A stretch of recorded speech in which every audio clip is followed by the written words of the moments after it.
यहाँ पर एक ब्लॉक है जो मास m का है और एक स्प्रिंग है जिसका फोर्स कांस्टेंट वहाँ पर k है।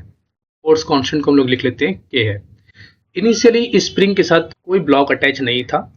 जब हम लोगों ने इस स्प्रिंग के साथ एक ब्लॉक को अटैच कर दिया मास m का, तो वो ब्लॉक जो है वो स्प्रिंग को नीचे की तरफ खींचने लगा।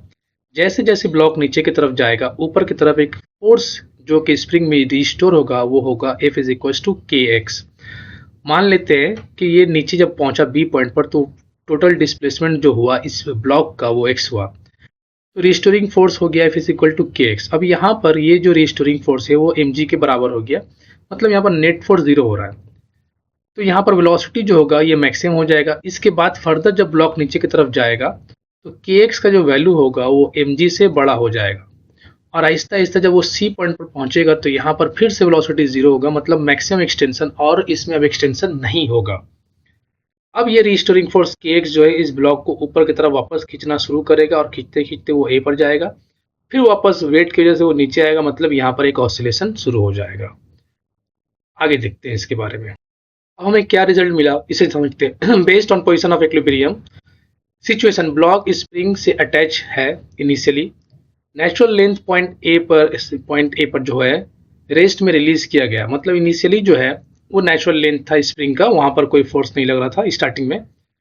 उस वक्त अब ब्लॉक को जब अटैच कर दिया जाता है तो mg फोर्स डाउनवर्ड लगना शुरू हो जाता है। मोशन स्टार्ट होता है, ब्लॉक नीचे मूव करता है, स्प्रिंग स्ट्रेच होना शुरू होता है, अपवर्ड स्प्रिंग फोर्स लगना स्टार्ट हो जाता है। जैसे जैसे स्ट्रेच बढ़ता है kx बढ़ता रहता है, kx का वैल्यू बढ़ता रहता है। पॉइंट बी पर क्या होता है कि इक्विलिब्रियम पहुंच जाता है, kx का वैल्यू mg के बराबर हो जाता है, नेट फोर्स 0 हो जाता है, लेकिन वेलोसिटी मैक्सिमम होती है, ब्लॉक यहाँ रुकता नहीं है। पॉइंट सी पर क्या होता है, मैक्सिमम एक्सटेंशन हो जाता है, यहाँ kx जो है mg से बड़ा हो जाता है, ब्लॉक स्लो होता है, मतलब रिटार्डेशन शुरू हो जाता है, मैक्सिमम स्ट्रेच पर वेलोसिटी 0 हो जाती है, फिर ब्लॉक वापस ऊपर आना शुरू हो जाता है। ये सारा केस चलता रहता है और यहाँ पे ऑसिलेशन होता रहता है। फाइनल कॉन्सेप्ट हमें क्या मिल रहा है, ब्लॉक ए और सी के बीच में ऑसिलेट करता है। बी एक इक्विलिब्रियम पोजीशन है जहाँ पर वेलोसिटी मैक्सिमम होता है। सी जो पॉइंट है वो मैक्सिमम एक्सटेंशन वाला पॉइंट है। Spring block vertical, quick revision कर लेते हैं इस बात को कि ए नेचुरल लेंथ है जहाँ पे वेलोसिटी 0 है, ओनली mg एक्ट कर रहा है।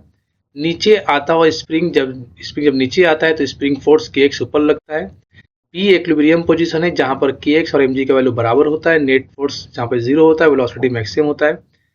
सी पॉइंट मैक्सिमम एक्सटेंशन है जहाँ पर वेलोसिटी 0 होता है और ऑब्जेक्ट ब्लॉक जो है रेस्ट पे आ जाता है।